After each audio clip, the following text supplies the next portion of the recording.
दरम्यान मध्य पूर्वेतील युद्धानं आता सर्व मर्यादा ओलांडल्यात। इस्रायलनं तेहरानमधील गांधी हॉस्पिटलवरती मिसाईल डागलेत। रुग्णालय ढिगाऱ्यामध्ये रक्ताचा सडा आणि आक्रोश पाहायला मिळतोय। रुग्णालयात उपचार सुरू असलेल्या रुग्णांचाही मृत्यू झाला। इस्रायली क्षेपणास्त्र थेट रुग्णालयाच्या मुख्य भागावर पडले।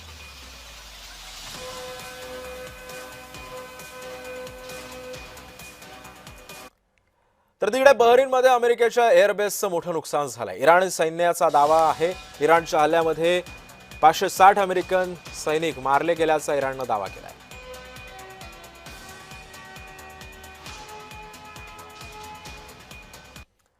आज रात्री इस्रायलच्या अहंकाराचा अंत करणार इराणचे नवे सर्वोच्च नेता अलीरेजा अराफींची एक पोस्ट सध्या व्हायरल होते। आज रात्री इस्रायलच्या अहंकाराचा अंत करणार असल्याची एक पोस्ट त्यांनी ट्वीट केलेली आहे। इराणचे नवे सर्वोच्च नेते अलीरेजा अराफींची ही एक पोस्ट सध्या चर्चेचा विषय ठरली।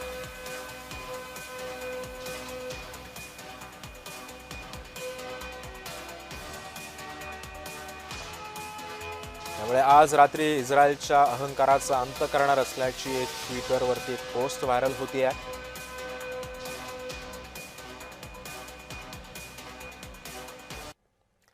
दरम्यान हजारो भारतीय पर्यटक परदेशामध्ये अडकलेत। युद्धाच्या परिस्थितीमुळे पर्यटनाला सुद्धा फटका बसलाय। सध्या जगामध्ये तिसरं महायुद्ध निर्माण झाल्याची परिस्थिती असताना अशा स्थितीत मध्येच हजारो भारतीय नागरिक सुद्धा विदेशामध्ये अडकून पडलेत। नेमकी त्यांची सुटका कधी होणार आणि यासोबत त्या ठिकाणची पर्यटन परिस्थिती कशी आहे याबद्दल राजाराणी ट्रॅव्हल्सचे विश्वजित पाटील यांच्यासोबत बातचीत केली आमचे प्रतिनिधी शुभम उमाळे। पर्यटनाचे अभ्यासक आणि सोबतच राजाराणी ट्रॅव्हल्सचे पाटील साहेब आपल्यासोबत आहेत। पाटीलची नेमकी परिस्थिती ज्यानुसार दिसून येते आणि जेवढ्या मोठ्या अशा व्हिडिओ समोर येताना स्पोर्टच्या असतील, अनेक लोकांचा मृत्यू देखील झाला आहे, त्याच्यामध्ये मुंबईकर, महाराष्ट्रातला नागरिक किंवा आपल्या देशातला नागरिक सुरक्षित आहेत का आणि कशा पद्धतीने तिकडनं सुरू आहे, त्यांना रेस्क्यू करण्यासाठी काही उपाययोजना होणार आहेत का?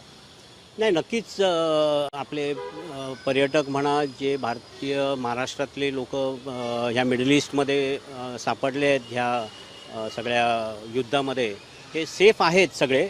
पण फक्त एअरपोर्ट्स बंद असल्यामुळे आणि फ्लाईट्स सगळी रद्द केली आहेत, त्यामुळे त्यांना परत कसं आणायचं लवकरात लवकर ही एक मोठी समस्या आहे। हॉटेल्स वगैरे पण बरीच कोऑपरेट करत आहेत आणि काही कमी दरात वगैरे, कारण शेवटी काय नवीन पर्यटक येत नाही आहे, म्हणजे असं नाही की त्यांची हॉटेल्स दुसरीकडे कुठे डिमांड आहे। आता जे पर्यटक तिकडे अडकले आहेत तेच तिकडे रूम्स वगैरे घेणार आहेत।